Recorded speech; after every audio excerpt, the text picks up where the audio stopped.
بسم الله الرحمن الرحيم. حبايبنا طلاب سنة 5، السلام عليكم ورحمة الله وبركاته. النهاردة معادنا مع حل تدريبات درس الهرم السكاني. بعد ما تسمع الشرح كويس جدا على القناة، افتح فيديو المراجعة ده وحل معايا. وبعد ما تحل معايا وتتأكد كويس جدا من الأسئلة، انزل تحت الفيديو هتلاقيني سايب لك كالعادة رابط أو لينك للأسئلة. حملها وحلها مع نفسك عشان تتأكد ان انت فهمت الدرس كويس جدا. لو عجبك الفيديو اشترك في القناة، فعل الاشعارات عشان يوصل لك كل جديد. اول سؤال معانا النهاردة هو سؤال صح او غلط، وعاوزكم تجاوبوا معايا يا شباب عشان نتأكد ان احنا فهمنا. السؤال الاول: تحتل فئة صغار السن قمة الهرم السكاني المصري، يعني صغار السن موجودين في قمة الهرم السكاني المصري. الإجابة أيوة، برافو عليكم، فعلا الإجابة غلط. 2. نسبة الذكور في مصر الصبيان يعني أكبر من نسبة الإناث اللي هم البنات. الإجابة أيوة فعلا صح، لأن نسبة الذكور 50.6%، أما الإناث 49.4%. السؤال الثالث: تلون إحصاءات الإناث في الهرم السكاني باللون الوردي. يعني الإحصائيات بتاعت الإناث بتتلون باللون الوردي. الإجابة أيوة فعلا صح، وبتبقى موجودة في الجهة اليمنى من الهرم السكاني، يعني على يمين الهرم السكاني. 4. يعد صغار السن أقل نسبة من سكان مصر. أقل نسبة من سكان مصر هم صغار السن. طبعا الإجابة غلط، أقل نسبة من سكان مصر هم كبار السن. 5. بيتسم الهرم السكاني المصري بالقاعدة العريضة لزيادة عدد المواليد، يعني الهرم السكاني بتاعنا القاعدة بتاعته عريضة بسبب زيادة عدد المواليد. الإجابة طبعا صح. 6. تعتبر فئة كبار وصغار السن من الفئات العاملة في مصر. كبار وصغار السن هم دول الفئات العاملة في مصر. طبعا الإجابة غلط، لأن الفئات العاملة في مصر هم الأشخاص في سن العمل اللي احنا بنقول عليهم الشباب. أما كبار وصغار السن دي فئات غير منتجة وتحتاج لرعاية، محتاجة حد يصرف عليها ويرعاها. 7. توجد فئة كبار السن في قمة الهرم السكاني. الإجابة أيوة، الإجابة صح. يبقى احنا كده فهمنا إن صغار السن بيبقوا موجودين في قاعدة الهرم السكاني. في منتصف الهرم السكاني ده بيبقى موجود فئة الأشخاص في سن العمل اللي احنا بنقول عليهم الشباب. في قمة الهرم السكاني فوق خالص ده كبار السن. السؤال اللي بعده: بيختلف سكان مصر من حيث العمر والنوع. طبعا الإجابة صح، لأن السكان كلهم أعمارهم ما هياش واحدة ولا نوعهم واحد. طيب ماشي. 9. التركيب الاقتصادي بيصنف السكان على حسب النوع، ذكور وإناث. ده التركيب الاقتصادي؟ لا طبعا غلط، ده التركيب النوعي. 10.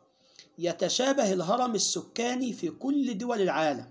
كل دول العالم لها نفس الهرم السكاني. طبعا الإجابة غلط، لأنه بيختلف من دولة لدولة على حسب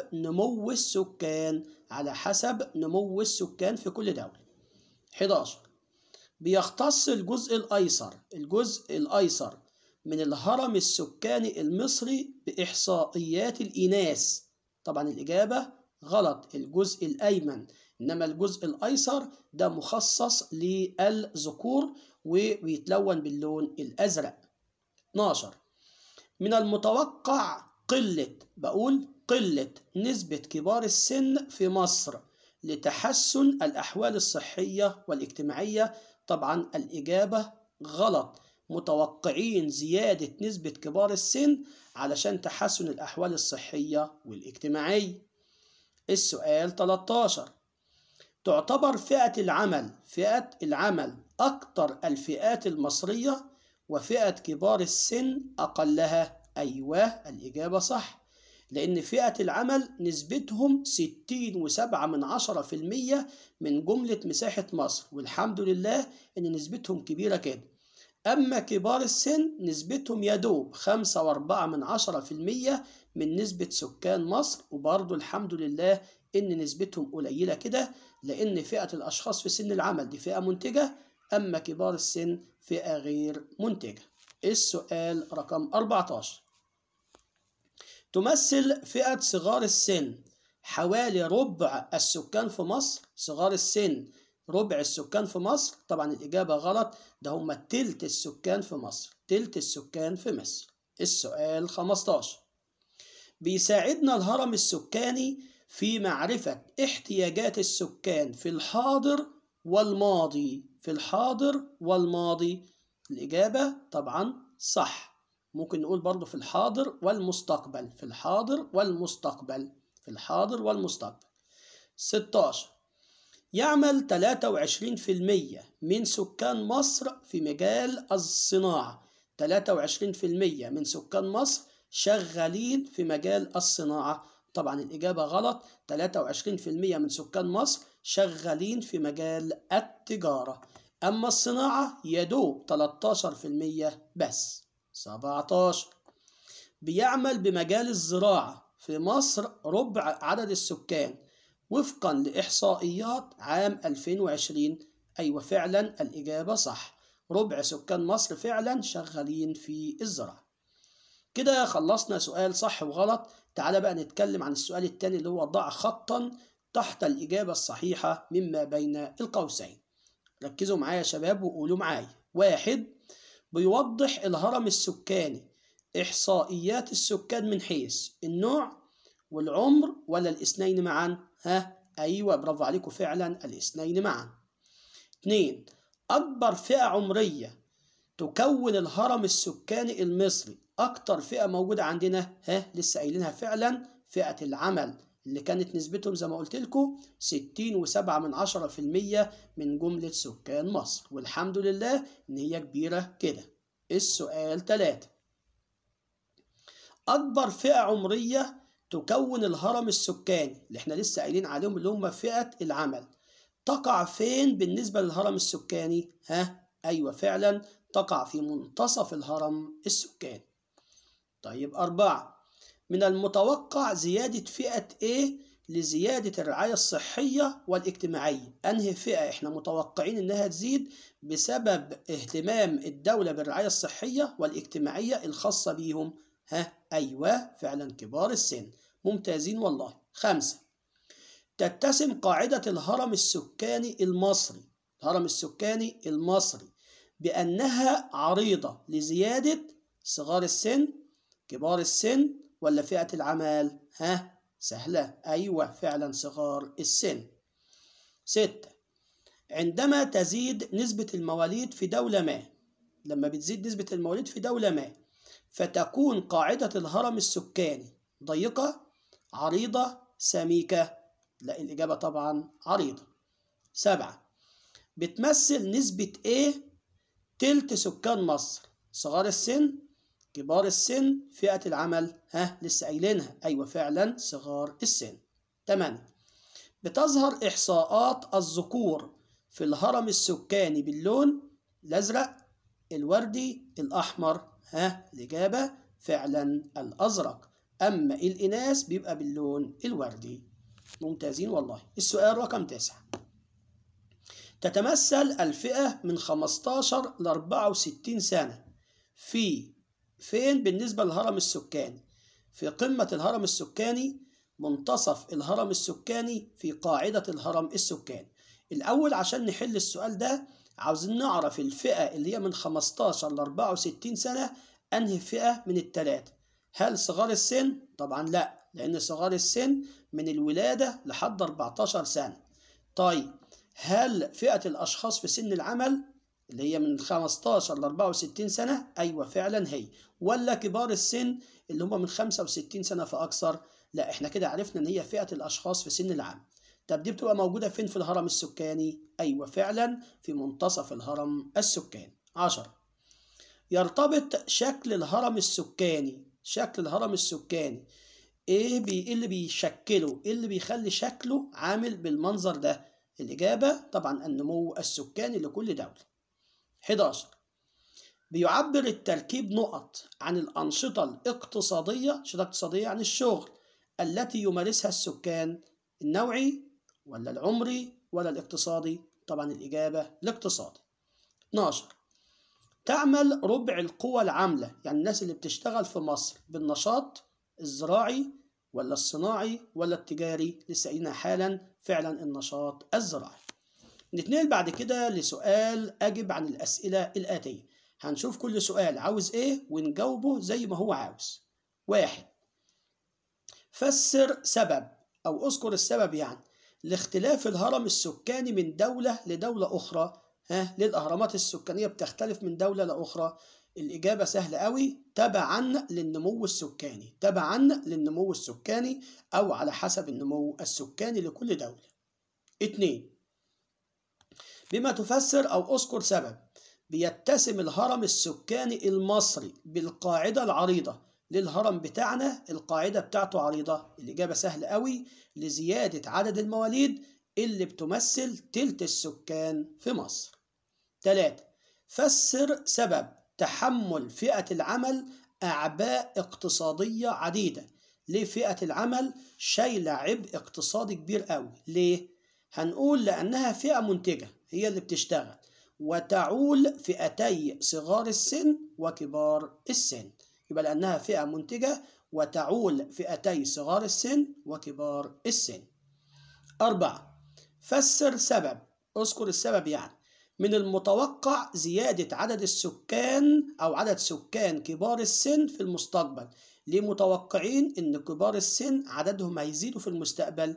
الإجابة لتحسن الرعاية الصحية والاجتماعية، لتحسن الرعاية الصحية والاجتماعية. اذكر نتيجة واحدة بس لارتفاع نسبة صغار السن في مصر. احنا قلنا صغار السن عندنا تلت السكان في مصر، ايه بقى اللي ترتب على كده؟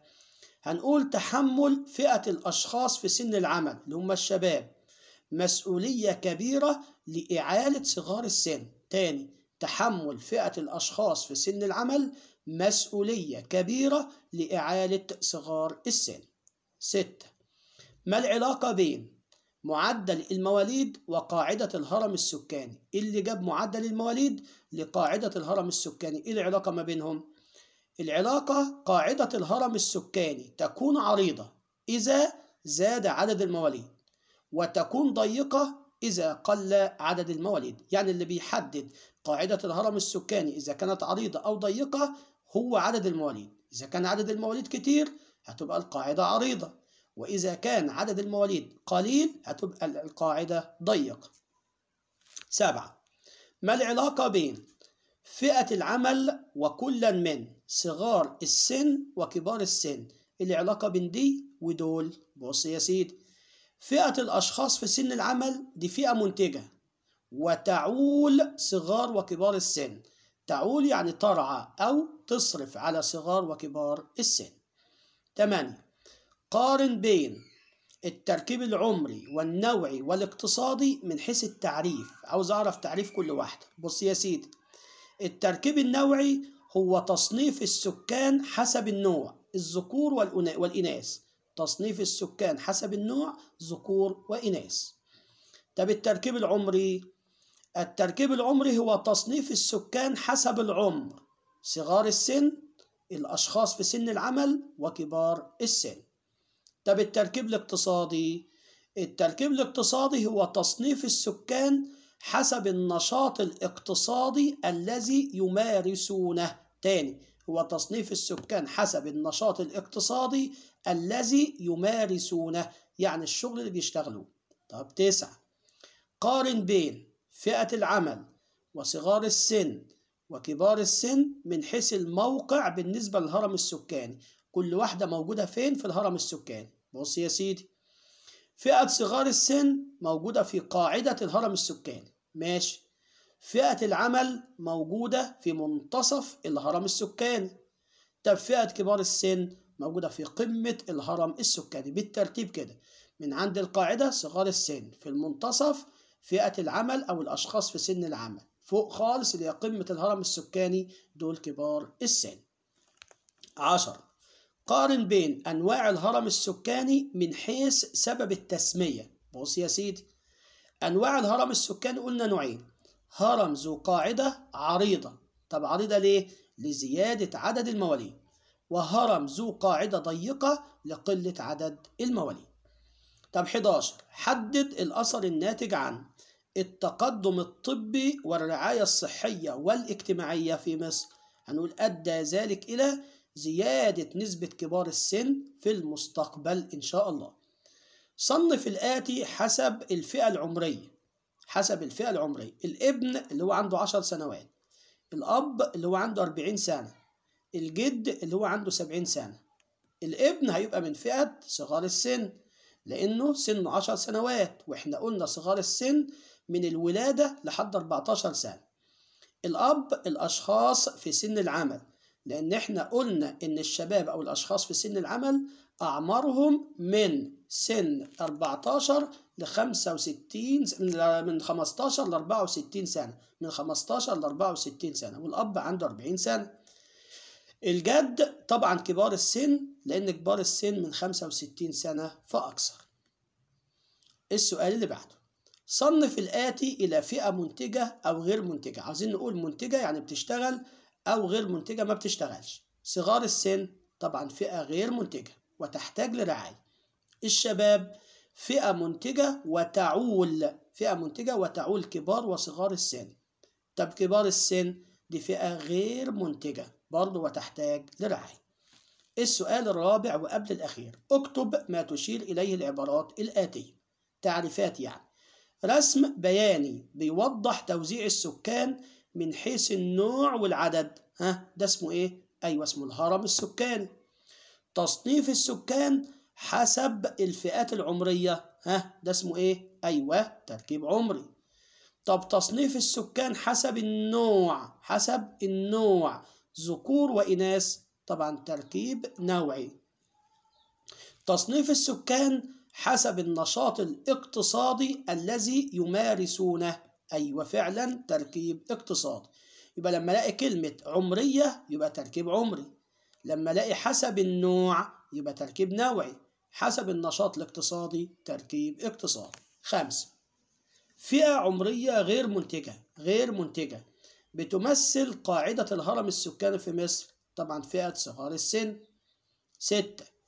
فئة عمرية منتجة بتمثل منتصف الهرم السكاني لمصر، قلناها كذا مرة النهاردة: الأشخاص في سن العمل. أكثر المدن المصرية كثافة سكانية وتقع غرب نهر النيل. سؤال قديم من الدرس اللي فات، حبيت أشوفكم فاكرين ولا لأ. أيوة فعلا مدينة الجيزة. أقل فئة عمرية في مصر وبتمثل قمة الهرم السكاني. أيوة فعلا فئة كبار السن. آخر سؤال معانا: اختر الإجابة الصحيحة مما بين القوسين على حسب الشكل اللي قدامك. انظر للشكل اللي قدامك جيدا ثم أجب. رقم 1 المنطقة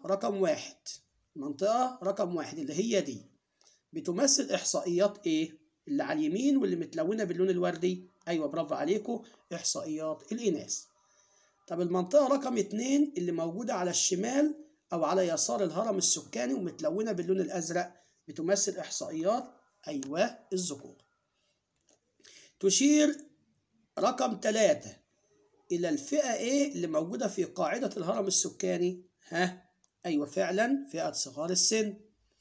طب بتشير رقم 4 أهو اللي موجودة في منتصف الهرم السكاني إلى فئة أيوة فئة العمل أو الأشخاص في سن العمل.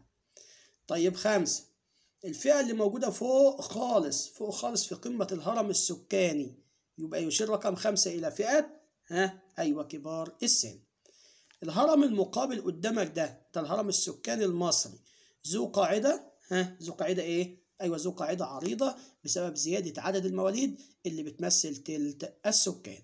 وبكده يا شباب أكون خلصت مراجعة الدرس. يا رب تكونوا استفدتوا، واستنوني في مراجعة جديدة لدرس اللي جاي، وبالتوفيق للجميع بإذن الله. والسلام عليكم ورحمة الله وبركاته.